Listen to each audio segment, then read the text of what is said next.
انسانیت کو انسانیت سے قتل کرایا جائے، خون خرابہ ہو، تو ہم یہ سمجھتے ہیں وہ اللہ بھی جھوٹا، وہ اس کا رسول بھی جھوٹا، وہ کتاب بھی جھوٹی۔ اللہ کہہ کے ہی مانو تو زندہ رہو گے، مسلمان مذہب اختیار کرو تو زندہ رہو گے۔ اگر یہ زبردستی ہے تو اللہ جھوٹا ہے، اللہ ہمارا ہے ہی نہیں۔ نمسکار، سواگت ہے آپ کا ایڈوانس انڈیا پر۔ میں ہوں نوین چوہان۔ شیعہ وقف بورڈ کے پورو چیئرمین وسیم رضوی صاحب سے آج بات کریں گے، کیونکہ لگاتار وہ قرآن کی 26 آیتوں پر بھی سوال اٹھاتے رہے، وہ مدرسوں کی شروعاتی شکشا پر سوال اٹھاتے رہے، اور بھی تمام مدوں پر آج ان سے بے باکی سے سوال پوچھیں گے کہ آخر کار وہ چاہتے کیا ہیں۔ وسیم رضوی جی، بہت سواگت آپ کا ایڈوانس انڈیا پر۔ اور سوال میرا یہی، 26 آیتوں پر آپ نے سوال اٹھایا قرآن کی، اس کے بعد سپریم کورٹ سے آپ کو پھٹکار بھی پڑی اور ریجیکٹ ہو گیا، لیکن آپ ابھی بھی لگے ہوئے ہیں، ریویو پیٹیشن آپ نے ڈالی، اس کے بعد پھر سے آپ وہیں اسی دروازے پر جا رہے ہیں۔ آخر کار آپ چاہتے ہیں کیا؟ میں چاہتا ہوں کہ یہ جو مسلمانوں میں حیوانیت ہے وہ ختم ہو۔ ہم تک آئی، اب ہمارے بچوں تک نہ جائے۔ 26 آیتیں یہ وہ ہیں، ٹھیک ہے کورٹ نے اس کو دھارمک پوائنٹ آف ویو سے دیکھ کر اس کو ریجیکٹ کر دیا، لیکن ہماری پیٹیشن دھارمک پوائنٹ آف ویو سے نہیں تھی، ہیومن رائٹس کے اوپر تھی۔ کوئی بھی مذہب اگر کسی کا قتل کرنے کے لیے کہتا ہے اور انسانوں میں آپس میں متبھید پیدا کرنے کے نردیش دیتا ہے تو ہم یہ سمجھتے ہیں وہ دھرم کا پارٹ نہیں ہو سکتا۔ قرآن مجید ایک فیک کتاب ہے، اصلیت میں وہ اللہ کی کتاب ہے ہی نہیں۔ جس وقت عرب کے اندر اللہ کو کریٹ کیا گیا اور پروفٹ نے یہ ڈکلیئر کیا کہ وہ اللہ کے رسول ہے، تو ان تک آیتیں کیسے آتی تھیں کسی نے نہیں دیکھا، انہوں نے کبھی لکھا نہیں۔ ان کے مر جانے کے بعد جو خلیفہ ہوئے ابو بکر، عمر اور عثمان، ان تینوں نے، جو ان کے سسرے بھی تھے اور ان کے قریبی بھی تھے، ان لوگوں نے قرآن کو تیار کرایا، اکٹھا کرایا اور اس کو یہ کہہ دیا کہ صاحب یہ اصلی قرآن ہے۔ قرآن کا کیا مطلب ہے؟ پوری دنیا تو اسے ہی مانتی ہے، مطلب آپ پوری دنیا میں جو اسلام کے ماننے والے لوگ ہیں وہ اسی کتاب کو مان رہے ہیں، اسی دھارمک پستک کا انسرن کرتے ہیں۔ آپ کو لگتا ہے وہ غلط ہے؟ سر، وہ دھارمک پستک ہے کیسے؟ دھارمک پستک کا کیا مطلب ہے؟ آپ کے وید ہیں، آپ کے تمام طرح کی جو دھارمک پستکیں ہیں، اس میں منش کے کلیان کی بات کی گئی ہے۔ آپ ذرا سا قرآن پڑھ کے بتائیے، اس میں سعودی عرب سے ہٹ کے کوئی بات ہی نہیں ہے جہاں پر یہ کہا جائے کہ دنیا چپٹی ہے، سورج ایک گندے پانی کے چشمے میں ڈوبتا ہے، جہاں پر آیتوں سے انکار کرنے والے غیر مسلمانوں کو قتل کرنے کی بات کہی گئی ہو، ہندو ہو، سکھ ہو، عیسائی ہو، جو بھی غیر مسلمز ہیں، یا تو وہ اسلام قبول کریں یا ان کو مار دیا جائے۔ یہ کسی دھرم میں ہے؟ آپ ہمیں ایک دھارمک پستک ایسی بتائیے کہ جس میں یہ لکھا ہو کہ یا تو میرے میں آؤ نہیں تو مار دیں گے۔ تو یعنی کہ اسلام کے علاوہ کسی دوسرے دھرم کو اس دنیا میں جینے کا ادھیکار نہیں ہے۔ تو یہ دھارمک پستک کہاں ہے؟ یہ تو ایک فرضی اور فیک کتاب ہے جو عرب کی راجنیت، کیونکہ عرب میں قبیلوں کی لڑائی ہوتی تھی، ان قبیلوں کی لڑائی کو دیکھتے ہوئے اس پستک کو کریٹ کیا گیا۔ پروفٹ محمد جن کو ہم کہتے ہیں، وہ میرے حساب سے جتنا میں نے اسٹڈی کیا ہے، وہ اللہ کے پروفٹ تھے ہی نہیں۔ وہ یہودیوں کے بیچ میں رہتے تھے، ان کو یہودیوں کے دھرم کے بارے میں زیادہ معلومات تھی، اور وہ وقت جس وقت انہی نے اسلام دھرم کی بنیاد ڈالی اور کہا میں پروفٹ ہوں اللہ کا، اور ایک ایسی شکتی جس کو اللہ کے نام سے کریٹ کیا گیا، اس کے بعد اللہ کے نام سے میسج دیے گئے کہ ایسے مارو، یہ کرو، وہ کرو۔ آپ دیکھیے شروعاتی دور میں قرآن میں جب مسلمان کم تھے تو وہ جو محمد ایک شاطر دماغ کے ویکتی تھے، انہوں نے کہا کہ جب وہ گھرنے لگے اور کم مسلمان تھے تو قرآن کے اندر آیت ملتی ہے کہ تمہارا دین تمہارے لیے اور ہمارا دین ہمارے لیے. یعنی کہ جب ان کو لگا کہ میری جان کا خطرہ ہے اور دوسرے لوگ زیادہ ہیں تو انہوں نے کہہ دیا نہیں بھیا تو ہم تم سے لڑنا نہیں چاہتے، تم اپنے دین کو مانو ہم اپنے دین کو مانے. جب اسلام کی پاور عرب میں بڑھ گئی تب کہا کہ جو آیتوں سے انکار کرے گا اس کا قتل کر دو، جو نماز نہیں پڑھے گا اس کا قتل کر دو، جو اسلام قبول نہیں کرے گا اس کا قتل کر دو. تو یہ ساری چیزیں آپ بتائیے عرب سے ہٹ کے. کھجور کا ذکر قرآن میں ہے، سیب کا نہیں ہے، لیچی کا نہیں ہے. کیوں؟ جو کچھ عرب میں تھا، جو عرب میں دیکھا گیا، بس اتنے ہی پہ ہی وہ دھارمک کتاب آدھارت ہے. یعنی کہ اگر اللہ کی کتاب ہوتی تو وہ پوری دنیا کے چیزوں پر آدھارت ہوتی، منش کے لیے ایک سندیش ہوتا. وہاں تو سندیش نہیں ہے، وہاں تو خون خرابے کے سندیش ہیں. تمام مولوی مولانا تو اسی کتاب کا انوسرن کرتے ہیں، صرف وسیم رضوی کو ہی کیوں دقت ہے؟ اور کوئی باہر نکل کر نہیں آیا. آپ سپریم کورٹ گئے تب لوگ آپ کے خلاف آئے کہ آپ یہ کیا کر رہے ہیں، آپ لوگ آپ کو دھمکی دینے لگے. آپ کو نہیں لگتا کہ اور کوئی لوگوں کو آنا چاہیے تھا؟ یا تو آپ غلط ہے یا وہ غلط ہے. ہم کہتے ہیں پورا مسلمان غلط ہے، میں صحیح ہوں. آپ تعداد سے صحیح غلط کا فیصلہ کیسے کریں گے؟ اگر میجورٹی جو ہے وہ ایک طرف ہے تو کم، اگر کہ ہم اکیلے ایک طرف ہیں تو اس کا مطلب ہم غلط ہیں.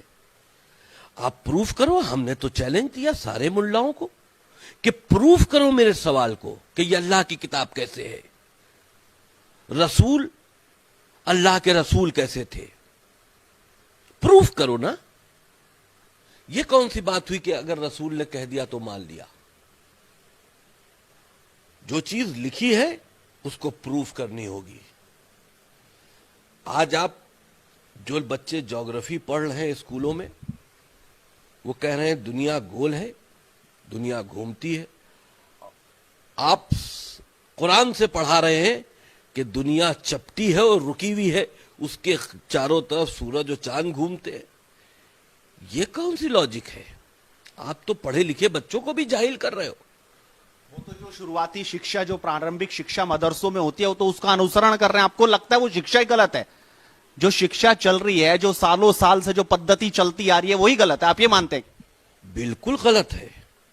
سب سے زیادہ نقصان دہ ہمارے پرائمری مدرسے ہیں.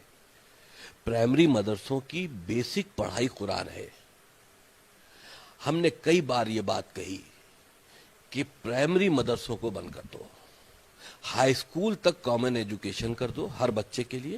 ہائی اسکول کے سرٹیفکیٹ کے بعد جو آدمی مذہبی کام میں جانا چاہتا ہے وہ کسی بھی مدرسے میں اپنا داخلہ کرائے، لیکن اس کے پاس ہائی اسکول کا سرٹیفکیٹ ہونا چاہیے. اس کا مقصد صرف اس بات کا ہے کہ جب بچے سارے دھرموں کے بچوں کے ساتھ میں گھل مل کر پڑھیں گے تو یہ دھارمک نفرت ہے جو قرآن سکھاتا ہے، جو آتنکی کتاب ہے، جو زہریلی کتاب ہے، اس کتاب کا زہر ان کے اندر نہیں بو پائے گا. اور جب وہ میچور ہو کر بات کریں گے تو اس طرح کی جاہلانہ بات نہیں کریں گے. آپ کو لگتا ہے جو سارے مدرسے ہیں وہ اسی طرح کی شکشا دے رہے ہیں، اسی طریقے سے لوگوں کو بھڑکانے کا کام کرے، کٹر پنتھ ان کے اندر بھر رہے ہیں؟ آپ کو نہیں لگتا کوئی ایسے بھی لوگ ہوں گے جو اچھی شکشا بھی دے رہے ہوں گے؟ آپ نے داڑھی کیوں رکھی؟ میرا سوال ہے آپ سے. سناتن دھرم میں تو ہمارے رشی منی لگاتار داڑھی رکھتے رہے تو ہم بھی رکھتے نہیں. یہ آپ نے دھارمک داڑھی رکھی ہے، شوقیہ رکھی ہے نا، آپ کے فیس پر اچھی لگتی ہے. ہم نے بھی رکھی تھی، ایک فلم کی شوٹنگ کے لیے رکھی تھی، کاٹ دی. لیکن کیا آپ نے دیکھا نہیں کہ آج کل نوجوان لڑکے اسلامک داڑھیاں رکھ رہے ہیں اور سر پہ ٹوپی رکھ رہے ہیں؟ کیوں؟ اگر داڑھی نہیں ہے تو کیا مسلمان نہیں ہو؟ یہ کٹرتا بڑھ رہی ہے، یہ کٹرتا بڑھ رہی ہے، یہ مدرسوں کی دین ہے. قرآن اللہ کی کتاب نہیں ہے. میں پھر کہہ رہا ہوں، ایک فیک کتاب ہے. رسول اللہ کے رسول نہیں ہے، ایک فیک رسول ہے. بات کو سمجھے. یہ صرف